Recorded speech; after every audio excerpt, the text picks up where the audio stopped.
Good morning students, this is your biology class and today I will teach you chapter 1 Cell, the structural and functional unit of life. Okay students, आज हम लोग पढ़ेंगे cell के बारे में। Cell क्या होता है, सबसे पहले तो हम लोग इसके बारे में जानते हैं। जैसे मैं आपको एक एग्जांपल बताती हूँ। जैसे आप लोग जिस घर में रहते हैं, ओके, तो अगर आपसे बोला जाए कि ये घर किससे मिलकर बना है, तो जो इसकी सबसे छोटी यूनिट होगी उसको क्या बोलेंगे? तो आप बोलेंगे घर जो है हमारा ब्रिक से मिलकर बना है, सीमेंट से मिला है, ठीक है। लेकिन जो सबसे इसकी स्मॉलेस्ट यूनिट होगी वो क्या कहलाएगी?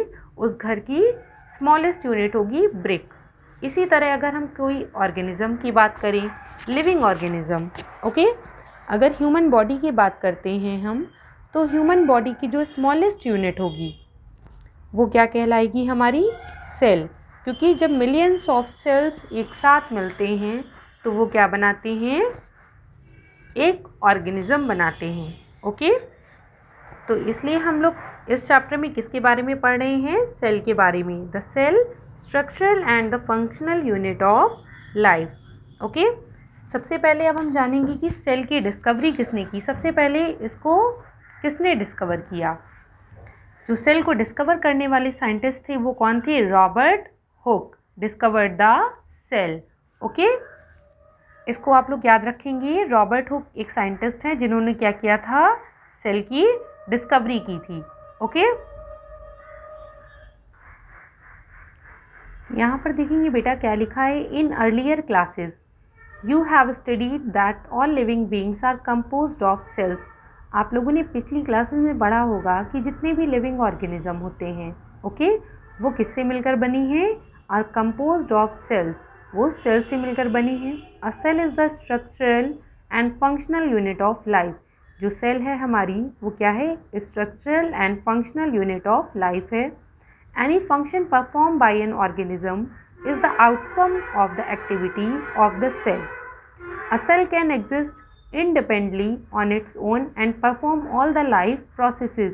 जितने भी हमारी बॉडी में ये जितने कोई भी ऑर्गेनिज्म हैं, जितने भी लाइफ के प्रोसेसेस हो रहे होते हैं वो सारी किससे हो रहे होते हैं? हमारे सेल से।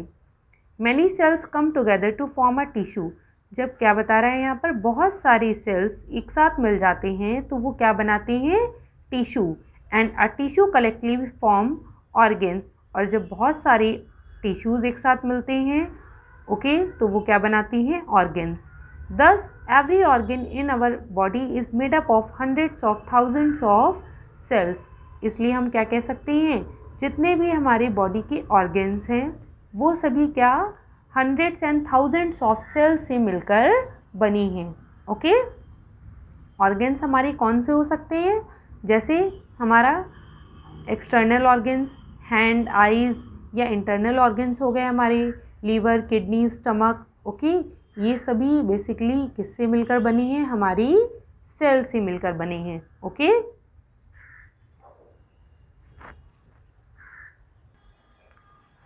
ओके स्टूडेंट्स, जैसे मैंने यहाँ पर लिखा है, सबसे पहले क्या बना? सेल। ओके, जब बहुत सारी सेल्स एक साथ मिले तो उन्होंने क्या बनाया? टिश्यूज़। और जब एक साथ सारे टिश्यूज़ मिल जाते हैं तो वो क्या बनाते हैं? ऑर्गेन्स। ओके, और जब बहुत सारी ऑर्गेन्स कोई स्पेसिफिक वर्क कर रहे हो तो वो क्या बनाते हैं? Organ system. ओके, सबसे पहले सेल से बना टिश्यू, टिश्यू से ऑर्गेन, और बहुत सारी ऑर्गेन्स जब एक प्रॉपर वर्क कर रहे होते हैं, ओके, तो वो क्या बनाएंगे? Organ system.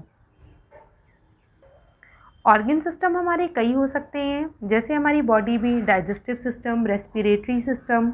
ओके, तो ये सिस्टम क्या करते हैं बेटा? ये एक साथ ऑर्गेन्स जो एक कोई स्पेसिफिक काम कर रहे होते हैं।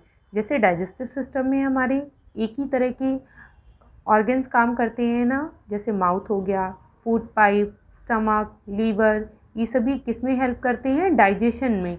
ओके, तो ये सारी ऑर्गेन्स एक साथ मिलकर एक प्रॉपर वर्क कर रहे होते हैं तो वो क्या कहलाता है? हमारा ऑर्गेन सिस्टम। ओके, इसके बाद हम लोग जानेंगे जो साइंटिस्ट थे जिन्होंने डिस्कवर किया था सेल को। ओके, साइंटिस्ट का नाम मैंने बताया था आपको, कौन थे? Robert hook.